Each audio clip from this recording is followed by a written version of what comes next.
ఇంట్లోనే ఉంటూ ఏదైనా క్లయింట్ బేస్డ్ వర్క్ చేసుకుందాం అనుకుంటే ఈ వీడియో చూడు, లేకపోతే ఈ వీడియోని స్కిప్ చేసి.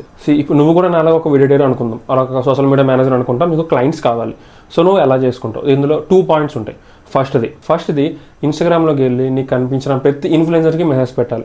ఇది నేను ఒక వీడియో ఎడిటర్ని, నేను ఒక సోషల్ మీడియా మేనేజర్ని, నేను మీకు నా సర్వీసెస్ ప్రొవైడ్ చేద్దాం అనుకుంటున్నాను, సో మీకు ఇంట్రెస్ట్ ఉంటే చెప్పండి అని చెప్పి ఒక మెసేజ్ పెట్టాలి.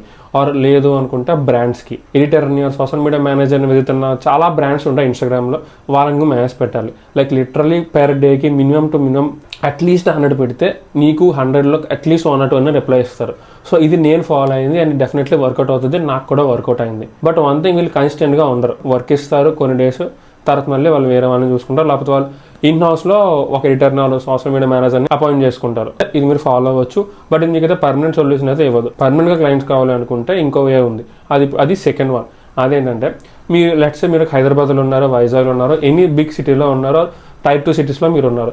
మీరు ఏం చేయాలి? సింపుల్, మీ ఇంటి చుట్టుపక్కల చాలా బ్రాండ్స్ ఉంటాయి. క్లోత్ బిజినెస్ కావచ్చు, సెలూన్ బిజినెస్ కావచ్చు, జిమ్స్ కావచ్చు, ఎక్సెట్రా చాలా ఉంటాయి. మీరు వాళ్ళకి ఏం చెప్పాలంటే, మీకంటే ఒక పేజ్ క్రియేట్ చేస్తాం, ఒక సోషల్ మీడియా పేజ్ క్రియేట్ చేసి మేమే వచ్చే వీడియోస్ తీసి ఎడిట్ చేసి పోస్ట్ చేస్తాం, మొత్తం A to Z మేమే చూసుకుంటాం, మీరు మంత్లీ అంతా పే చేయాలి అని మీరు చెప్పాలి. లైక్ డైలీ అట్లీస్ట్ 50 షాప్స్ అని మీరు తిరగాలి. తిరిగితే అందులో ఒక్కలైనా సరే మీకు డెఫినెట్లీ ఓకే అంటారు. బికాస్ ఈ రోజుల్లో సోషల్ మీడియా అనేది చాలా గ్రో అవుతుంది. మీరు అందులో కానీ వాళ్ళకి పేజ్ లేదు అంటే మీరు చాలా వెనకపడి ఉన్నారు అని లైక్ ఇలా చెప్పడం వల్ల 50 మెంబర్స్లో అట్లీస్ట్ 2-3 మెంబర్స్ అయినా సరే మీకు కాంటాక్ట్ అవుతారు and you can close a client there. And ఈ 2 పాయింట్స్ మీరు యాజ్ అ బిగినర్గా స్టార్ట్ చేయండి. నేను కూడా ఇలాగే స్టార్ట్ చేశాను. ఆఫ్లైన్లో క్లయింట్స్ ఉన్నారు, ఆన్లైన్లో కూడా క్లయింట్స్ ఉన్నారు. And most importantly me work, మీరు ఎంత బాగా వర్క్ చేస్తారనేది కూడా చాలా ఇంపార్టెంట్.